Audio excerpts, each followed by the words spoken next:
There's different types of salespeople. There are salespeople who look to make a one-time sale. That is absolutely not a good salesperson. A good salesperson is thinking from point A to point Z. If someone still to this day is just taking a piece and selling it in, and that's what they call their job, there will be an end to that. You have to look at the long-term viability of a relationship with somebody, water the flower pot and grow the flowers and have them keep coming back for more. That is a true successful salesperson.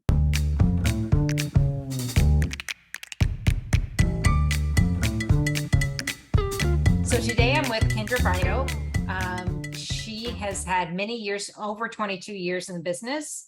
Her specialties are overall brand vision, including sales, marketing, and communications. She strategizes within all those three fields, and she's worked for several different large companies. Right now, she's the vice president of sales for Judith Ripka, and you've also designed your own line of jewelry for HSN. So thank you for being here with us today. So what I wanted to start off with is just, what is one thing that people might be surprised that they don't know about you? Well, I think the fact that I was born and raised in the jewelry industry to the point where I will be at a trade show and someone will stop me and say, I used to babysit you. And I have that. Who that person is. That's always a shocker. I love that. No, that's great. That's a great thing. So you're obviously your family. Is it your father and your mother were both in the industry? So my father actually was started in it as like a stock boy and worked his way up to the president and CEO of chain stores. And then he moved over to be the executive director of the American Gem Society. And so I really kind of, grew up working in retail stores and then started my journey in the wholesale segment. So it's all really because of my father and kind of growing up going to AGS conferences and things like that. That's wonderful. So it wasn't a family business for him. He just landed in it at an early age and just kept on growing and moving his way up. Yes. He, when he was a senior executive at some of the chain stores when I lived over in California, I was going to high school and college, and I would actually work in some of his retail stores, part-time. And I remember when I was about to graduate college, he said, you need to go spend a day in the life of Platinum Guild with Lori Hudson. So I did that. And this one day, I spent, probably 4 hours in Newport Beach. That's when Platinum Guild was based there. Lori says to me, you know what you need to do? You need to join WJA. In fact, they're having a holiday party tomorrow night and you need to be there. I said, well, I have finals. And she said, no, you need to, I said, it was the last day before finals. She said, you need to be there. So I actually didn't go to my last day before finals. And I went to the WJA holiday party, and I actually met my very first major employer in the jewelry industry, Nancy Grando from Grando Joyeria, based in Los Angeles, who hired me like right out of college. So it was kind of a win-win, but you wouldn't think so because I did skip school. Well, and it sounds like WJA has been with you from the beginning of your career. So I just would like you to talk a little bit about that and how impactful that has been in your life through the last 22 plus years. Yeah, I can't, it's funny because it's a volunteer organization. You don't get paid for it. I literally, from the time that I went to that first holiday party and met, Nancy and started working in the industry, I got involved in the Los Angeles chapter and I became their PR person. And I was in my early 20s at the time and became their youngest president of the Los Angeles chapter within like 2 years. And then it's just funny because, I was evolving in the jewelry industry and At the time I met my ex-husband, now ex-husband, and I moved to New York. It was just perfect timing. They brought me over to New York to work for the company at the same time that I was getting married to a New Yorker. And at the same time, the president of the national president of the Women's Jewelry Association kind of pegged me as somebody to bring on the national board. And I did that. And so, yes, going back to your original question, I literally went from being a PR chairperson for Los Angeles chapter to the chapter president to the very, very, very first vice president of chapter affairs we had for the organization. We had never had a president's conference. We had never united all of the chapters. Everybody was sort of acting as their own individual organization. And we, it was Phyllis Bergman who was the president when I moved to New York. And then it was Anna Martin who took over her presidency. And together with them and Yancey and Ann Arnold, we had our very first chapter president's conference. And for 5 years, I was the vice president of chapter affairs before becoming president-elect, then president, then past president. And it's a lifelong journey. And it's just funny because you do not get paid for it. And it is a lot of work, but it does so much for your career in terms of networking and resources. Like today, I still, I took a little hiatus and now I'm back as I was advisory council chair. Now I'm audit chair. I can pick up the phone today and call anyone and get to anyone in the industry from a sales perspective, a marketing perspective, any area that you need in business. These are the women who have seen it all. They've literally watched me grow up and evolve 9 times. So it's something that, a lot of people don't like to roll up their sleeves and work for free because they'd rather, spend their time on their social life or what have you, or families.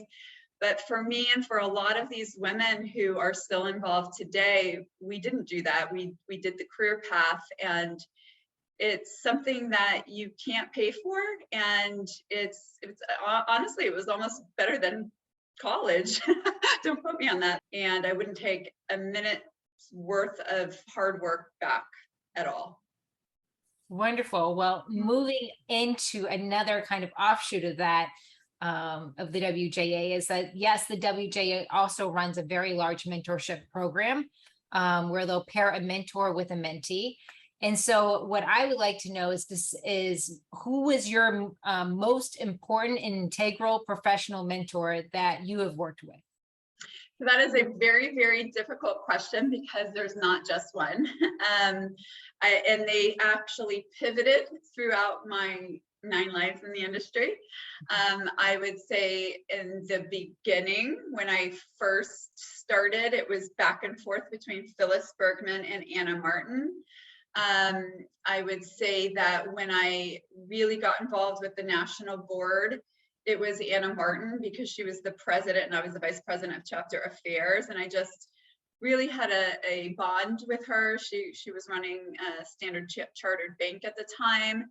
And she was really pivotal in helping unite the chapters, which was not an easy feat at that time because, as you know, when we're all sort of type A women and everybody wants to do things their own way. And when you've done something one way for so long and somebody is trying to change that, yet make it better, yet kind of bring it all together, there's a lot of personalities involved. And Anna Martin was just such a breath of fresh air when it comes to just people and compassion, and she just has a way of speaking that really appeals to a lot of people.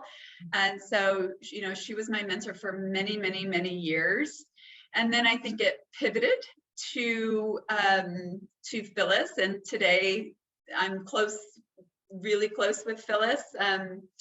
And she's got a very unique personality that I can sort of understand. um, Just so that our viewers know who you're talking about, what is Phyllis's last name and what does she do currently? Phyllis Bergman is a consultant to the industry, yet she was the first female president of the 24 Karat Club. She was the first, following Helene Fortunoff, she was one of the first WJA national presidents that really made the organization stand out and mean something, in my opinion. And she had her own company, Mercury Ring, which she then sold. She has just been a force of this industry and has paved the way for a lot of women and is a mentor to, there's probably a very, very long line of dozens of women that call her their mentor. And I'm privileged to be able to say that, you know, she is a very close mentor. But I cannot forget one of the most important people in my life who started as my mentor. And then, you know, these women took over for a while, but is now back as my mentor, is my father, who you know, was, you know, pretty well known back in the day. He's kind of retired from the jewelry industry at this point, but Robert Bridelle is his name. And yes, I owe a lot to him then and now.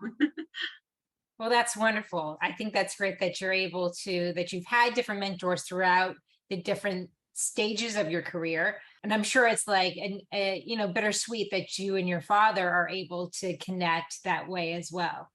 Yes, we're both sort of diehard career people, so I think I got that from him. And yes, he's had a lot of experience, so you know, I'm a sponge to him. I have kind of the answer here because we've been talking about WJA so much, but what is one piece of advice you would give somebody who is starting out in their career today in the jewelry industry? Yeah, I would say that to work in different divisions, to only in your younger years, because there is a point where you can't do this anymore because it looks bad. But when you're in your young, like 20s, I think that you should work for a couple of different companies in different divisions, not only to figure out what it is exactly that you want to do if you don't already know, but also to give you that experience of different divisions, which just helps you, you know, in your future path, do your job better, because again, you can understand. But to network, so taking WJA out of it, whether it's a business group, whether it's a social group, a charity, networking and people are the reason for your success. You cannot be in your own world, your own bubble. You have to know people and be able to, you know, have those connections and resources available to you later in life to, you know, obviously depending on what you're choosing to do. That's not true in every case, but if you're in sales or business or and you're looking to grow a business, then those things are crucial. Hi, El Hill here. Do you want to learn how to get on the phone with any buyer that you want to work with without an introduction or a referral? Click to get them downloadable that we've made for you that you can start using right away and will be really useful for your business and growing your revenue. So today you're working as Vice President of Sales at Judith Rivka. What is one challenge that you're facing in your role today, and how are you tackling it? Well, I think today there are, as you know, there's a lot going on in this world. So, you know, increased costs, which don't really necessarily have anything to do with my direct role, but it does because the price of goods has gone up, which means the prices have gone up. So I think the things that my team and I have to do is to overcompensate by doing other things and making the brand stand out in other ways, such as value and benefits and training and merchandising. And what makes us so spectacular even though everybody else's prices are going up too, what makes our product so much more special and unique to warrant those increased costs.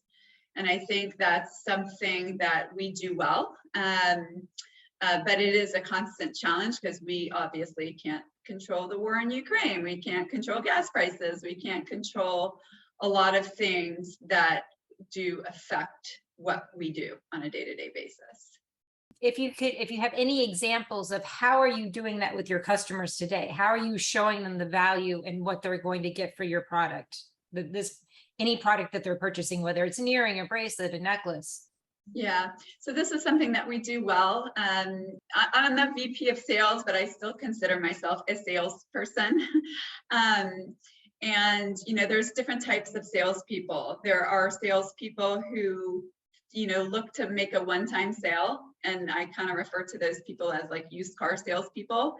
That is absolutely not a good salesperson. A good salesperson is thinking from point A to point Z, from the selling in perspective to the merchandising, the training, the marketing, the spiffs, the incentives, the events, the excitement, to the sell-through, to replenishing what sold, to adding freshness, and then starting the whole cycle over again. And I think that by providing the right promotional and marketing tools to our retailers, and first from me to my team, and from my team to our retailers, and constantly staying on top of mind and providing new sell-through tools, new marketing tools, training, building those relationships with them, providing spiffs, really just doing things out of the box, and not, if someone still to this day is just taking a piece and selling it in, and that's what they call their job, there will be an end to that. And, you have to be innovative today. And I think that's what we do really well. No, I love that. And I think, it's so important to make sure that you're training your teams, and then those teams are training the actual salespeople who are actually selling the jewelry, because if they don't understand the jewelry or understand the value of the jewelry, how are they going to sell it? Yeah. There's no real understanding of what they have in their cases. So I think that is, it's integral. You have to have that. And it's constant, because as you know, unfortunately, as our retailers have turnover, so they lose people. So every new person that they hire, you need to get to, and it's a constant quarterly thing. And even if they know you and love you and they're still there, you have to stay on top of their mind and refresh them and reinvigorate their enthusiasm. It's a constant thing that you can't say, oh, I did it once and it's done. It's constant. Right. I've had people describe it as either it's like a pet, because you can't you can't just let the pet go and do whatever. You have to be able to feed it, or a baby. But in any case, I've heard many different comparisons, those being two of them. So I'm curious how, what I really want to hear about is your work with HSN and the own line of jewelry that you had created. And how did that come about? And can you tell me a little bit more about that? Yes, well, it's funny that it feels like ages ago. So when I was working for my ex-husband's family business for a long time, and had the luxury of being able to run a division. And so I got my feet wet, and again, got a sampling of working in and overseeing all of these different divisions, and really just fell in love with running a business. I loved the product development part of it, the marketing, the promotional, but I was working for a diamond company, which I loved, but I was really excited about like fun fashion jewelry at that point in my life. And we're talking, this is, gosh, I don't know, 12, 13 years ago. I just dove in, and it kind of started as a hobby and then just kind of grew. And found different partners for different things. And I didn't start out wanting it to be exclusive to HSN. It was actually my line that I was selling to boutiques. And then I had the opportunity to do an exclusive for HSN. And I had to pivot slightly to give them what they wanted and then create something totally separate for what I was doing with the rest of the industry. But it was an eye-opening, exciting opportunity. It taught me a lot, as you know, running your own business and having lived a certain lifestyle for so many years, and then having to not only fund my own business, but also fund myself in the way that I wanted to fund myself.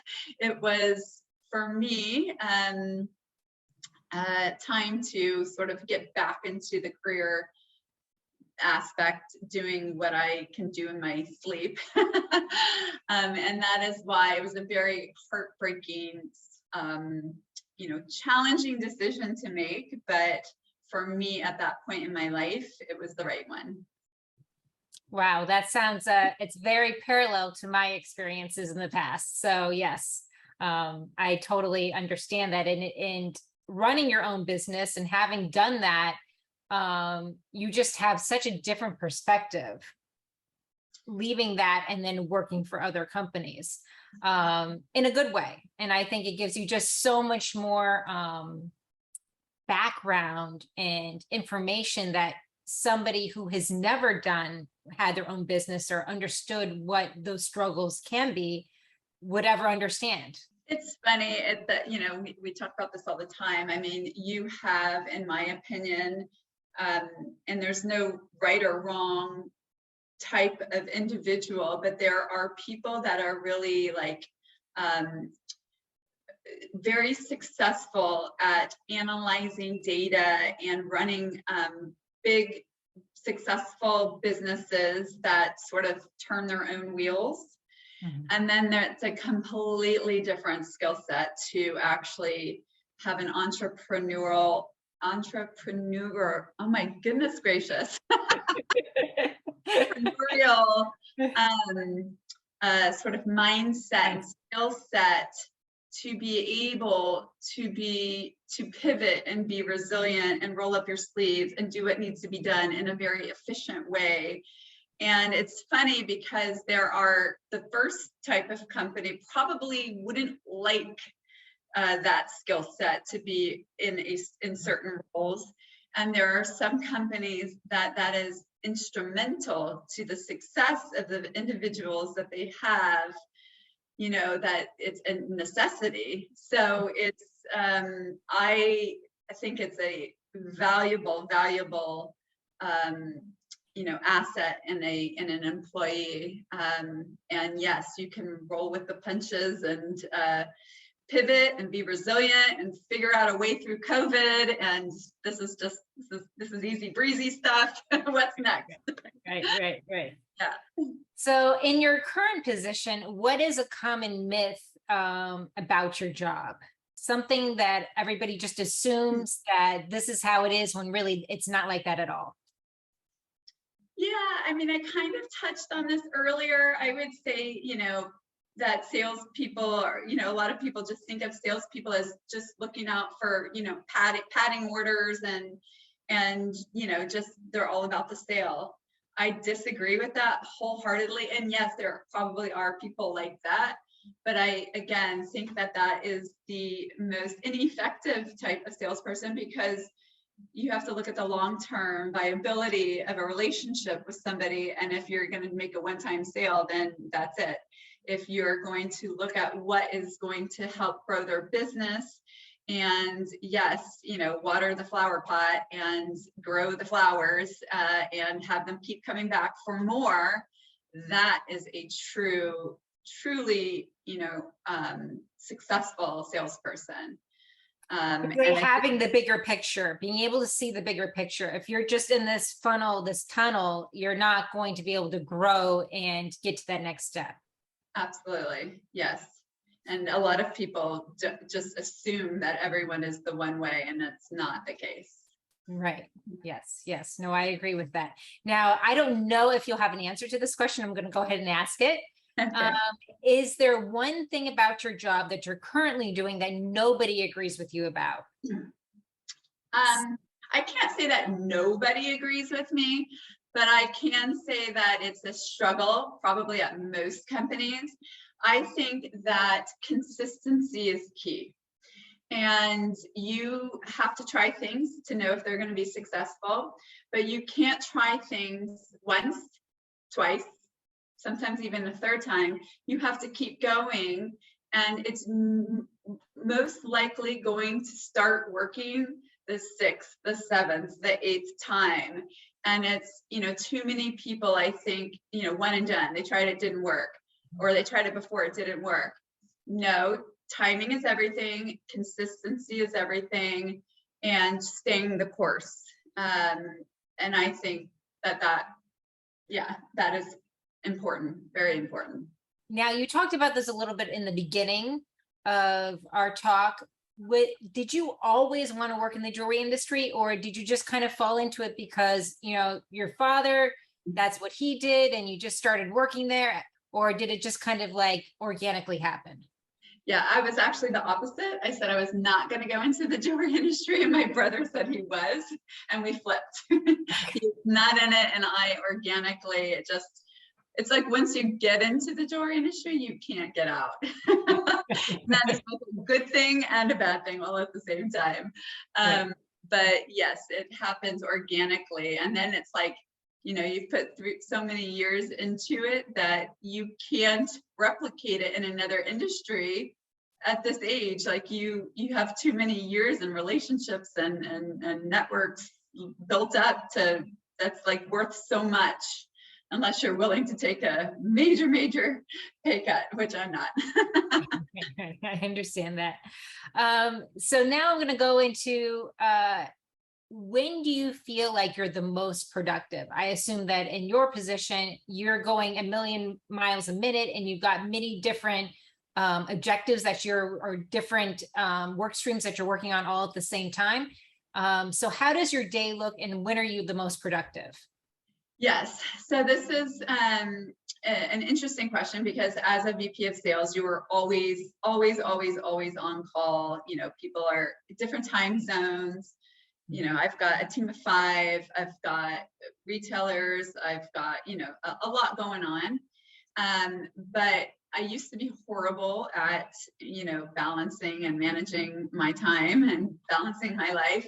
But I have made it a mission, and I think it's better for all involved to set boundaries.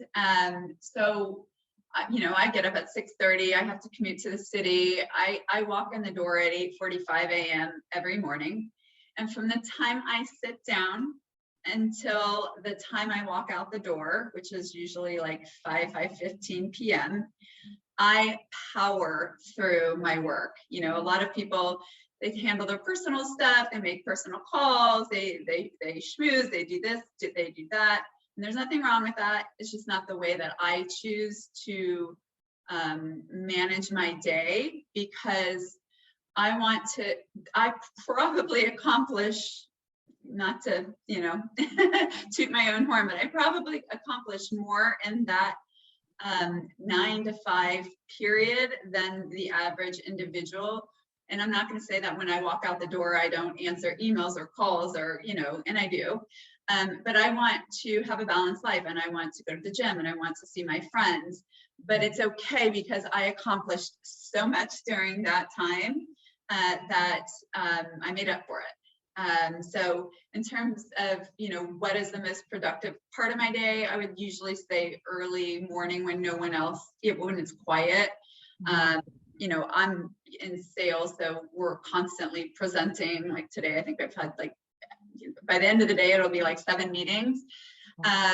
So when I have those days, like my Mondays or my TB day, my meeting, my weekly sales meeting day, my reporting day, those hours in the early mornings of a Monday is when I get the most done, or when I'm not presenting. Okay, so this is a really cool question. If you could have coffee with anyone in the jewelry industry, alive or dead, who would you choose and why? So another really, really, really difficult question. And the reason why is because I have been blessed having grown up in the industry. Like I am so fortunate to, and a lot of this again this is not a WJA talk, but I've been very fortunate to grow up with some of the most, monumental, icons in our industry. So whether it's wine or coffee or dinner or chatting or board meetings or what have you, I have been lucky to have had that experience with many women, and that from Helene Fortunoff to Nirupa Bhatt over in India, to Varda Shine, to Phyllis Bergman, to Anna Martin, and there are so many people who think of these women as almost untouchable because they're so amazing. But I've been fortunate enough to grow up with them that I would choose them again and again and again every time, and I can't just say it's one person. And there's just so many more women I could add to that list. So again, I'm fortunate. Having said that, I also worked really hard for 20 years to get there. No, I get that. And I do accept, like, sometimes there isn't going to just be one, there's going to be many people. So I do like that answer. And what about you, by the way? Can I ask you that question? Of course, you can ask me any question you want. So what about you? Who would that one person be for you? Oh boy. Now, again, that's a really hard question because I'm always thinking the opposite way. So I'd never even thought, oh my God, somebody's going to ask me a question. I'm going to think about that and I'll come back to you at the end. Okay. Okay. So now what I want to do is get into a little bit about who is Kendra. And so my first question in this next series of questions is going to be a little bit more about you and who you are as a person. So my first question here, and this is an interesting one, is if you had to write a book tomorrow, what would you write about? That's actually funny that you started this by who is Kendra, because I would say so many things. The 9 lives of Kendra in the industry, how to reinvent yourself in the industry. Yeah, who is Kendra? I think, that's a journey, still learning and discovering every day. But I can honestly say that, there's the Kendra that grew up and was Robert's daughter for half her life. And then there's the Kendra that, was my ex's wife. There was the Kendra that reinvented herself and who had her own line. There's the Kendra that was Robert's, there's the Kendra who had a dad named Robert. And then, there's the career, there's the WJA Kendra. And there's, there's the career driven Kendra. And there's the girl that's, not working at all and who's fun and lighthearted and a totally different Kendra. So yeah, does that answer your question? No, that totally answers my question. Okay, so now I'm going to go back to the question you asked me because I have the answer. Okay. So if I could meet anyone in person as just one person in the jewelry industry, I would have to say Erte, who was, a very famous designer from the 20s. He did a lot of Art Deco. I love Art Deco in general. And I have some of his pieces and a piece of his artwork. And my mom owned an art gallery. And so that's kind of where I, got that obsession. She would come to New York once a year and go to the art expo, and she'd come back with prints and jewelry and of Erte's work. And I just fell in love with it. So I would have to say, if there's anybody, in the jewelry industry, although he wasn't a jeweler, but they took his designs and then created the jewelry from it. That's who I would have to say that I would love to meet. Oh, I love that. Yeah. Good. Thank you. Just took me a minute to come up with it, but so if you could live anywhere in the world, you didn't have to work anymore, and you were just you win the lottery tomorrow, where would you live? That is so funny, and there's so many answers to this. I never have just one answer. Sorry. Funny because It's going to be bullet points. It's a bullet pointed list. Give me your bullet pointed list, and we'll go through it. I mean, when I was in LA, like I had this like fantasy of living in Manhattan, and I made that happen. And now Yeah. you live here and it's like, where do you go after living in California and Manhattan? Well, there's Paris. That excites me. However, so does Tahiti. Yes. So yeah, I mean, I've had the opportunity to relocate, at different points in my life. And so far I have remained, I work in the city, but I live in Greenwich, Connecticut. So for now it's here, but there's always that, romantic in me that is like, oh, I love Paris and I've been there many times, and, that it definitely beckons. So now I know where you'll be if you win the lottery. Exactly. Perfect. I love that answer. So one of my last questions here is, what is your favorite piece of jewelry or stone and why? So Something that you own personally. yeah. So I'm not going to say that it's a stone, or I can never answer questions directly. Just give me your list. That's all I need. I would say that it's a style and not a Okay. or an item. I personally love delicate feminine statement pieces with lots of movement. So whether it's like the earrings that I'm wearing or something that, just makes me feel like a woman, has a lot of movement, has some size to it because I have big hair and a long neck. I would just say in general, it's a style and it's flowy, feminine things. Okay. Is there any specific stone that you prefer or that you more gravitate towards? Well, my birthstone's aquamarine and I'm a water sign. So Same here. So yeah, I'm a Pisces and I'm attracted to the water. So I definitely understand that. We're very similar. Yes. So I think to wrap it up here, my last question, except for if you have questions you want to ask me or anything else you want to discuss, is just if you have any other questions, what's the one question, or are there any questions that you wish I had asked you today? Yeah. And how would you answer it? Yeah, I mean, I think we kind of touched on it, but to what do I owe my success or my future success?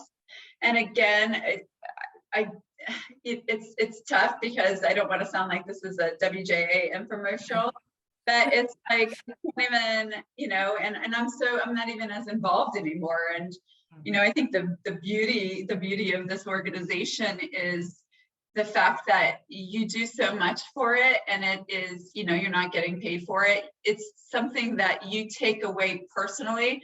Half the people that are involved now probably have no idea I ever existed. And it's,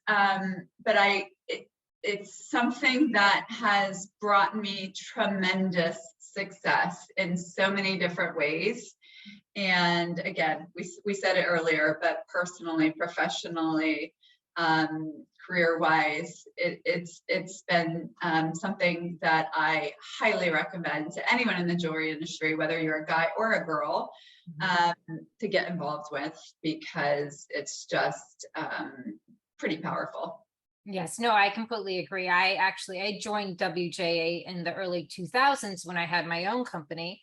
And then with all the traveling, I did like 30 to 40 shows a year. It was too much. And I was never able to go to the events. And so then I kind of dropped off and I joined back about 4 years ago. And it was the most integral part of my career, was coming back and joining and meeting all these people that I had never met before. And then landed me where I am now today. Like, I wouldn't be in this position that I am today had I not joined the WJA. And got myself out of the bubble, the corporate bubble that I was working in at the time, to meet new people and then just see where that takes you. You just don't know, Yeah. I had a crystal ball in front of me 4 years ago. I would have never thought by just doing this one thing, it would have changed my trajectory of I can't say it's just the same. Yeah, trajectory of my career into a totally different direction. I had no idea. I just was like, well, let me just do this, and this looks interesting. I'm just going to join again and see, now that I'm not traveling, if I could, join in some of the events. Yeah. So, So I'm yeah. dying to know, what was your business? I had a jewelry business. So I went to Rhode Island School of Design. I also started at a young age. I started at 12 designing and making jewelry. Wow. So, but no, I went to school for it. I went to Rhode Island School of Design and graduated in jewelry and light metals, and then worked for a couple of designers. I did a line of jewelry for Monet. Yeah, I designed this line called Monet 2 for JCPenney's. And I did that when I was actually in college. And then when I got out, I worked for a couple designers, 10,000 Things being one of them, as a bench jeweler, because that's what I was trained as. And for a designer in the city who has passed now, Maya Manis, and she did 22 karat gold and granulations, which I had no experience in, because the style of the jewelry that we learned how to make was very German. It's very European in styling. So we didn't learn really any of the really old techniques. So that was something that I learned and got that experience, which is painstaking to be doing the granulation bead by bead, and learning how to do that. So I did that, and then realized if I'm going to be making $15 an hour sitting at a bench, I might as well start my own business. And so I went off at age 23 and just dove right into it. I'd done some shows with my previous boss, and so I kind of understood the trade show thing. And so I did that for 15 years. Oh, wow. What was the name? It was my name, Andrea Lucille Designs. And so throughout that, I did wholesale, I did retail. I tried everything you can think of trying. I had a studio by Macy's on 34th Street, and then had moved to a storefront in downtown Brooklyn. And so I did that for the last part of my career, along with still traveling. And then I went back to GIA, finished my graduate gemologist degree, and took the CAD class as well. And then landed it at a company, a factory that our largest client was James Allen. So I kind of landed there right when we just took right off. So like I was there in 3 months, I was managing 30 orders a day. And 3 months later, it was over 100 orders a day in 3 months. So in 3 months, I was, basically the whole front office telling everybody what to do. And I only knew how to do that because I'd run my own business. Yeah. And so over those first 3 years, we grew 400%. And then at the fourth year, we were purchased by James Allen, which then was purchased by Signet. So then I stayed there for another 4 years, and I worked in every single department you can think of, and customer service, fulfillment, the stone department. I worked with quality control. I was running all the in and outgoing shipments, which is hundreds a day. And then in the end, I was really just kind of became an operations manager, because I was like the jack of all trades. And then was running a floor of production. So like about 30 people, jewelers, setters, polishers, QC, of a special program for a 1-day, 24-hour service for engagement ring wedding bands. Wow. So And were your parents in the industry as well? No. I mean, my mom was an artist. My dad was an engineer and then became a dentist and an orthodontist. But so he did some casting, because when you're a dentist, you learn how to cast. Yeah. So he had actually made some castings and pieces of jewelry for my mother. My mother had also taken some stone cutting classes, but ultimately neither of them were really in jewelry. It was just something that I got into. My mom had gotten me like this little kit when I was 12, and I started making jewelry. And then she said, well, if you want to put it in the gallery and see if people buy it, you can. And I was like, really? So, instinctively I knew, like, put it on little cards, make up a name. It was Ann Poe, which sounds like, a dog food. I don't know. It was awful, but people were buying it. And I was selling this plastic jewelry for like $30 to $60. So I was making hundreds of dollars, a month on this stuff. And I had like this like little following, these like groupies that would come back to see the new pieces I would make. So Great.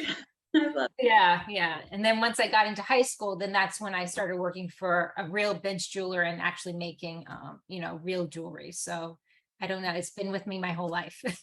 It's all real jewelry, by the way. Right.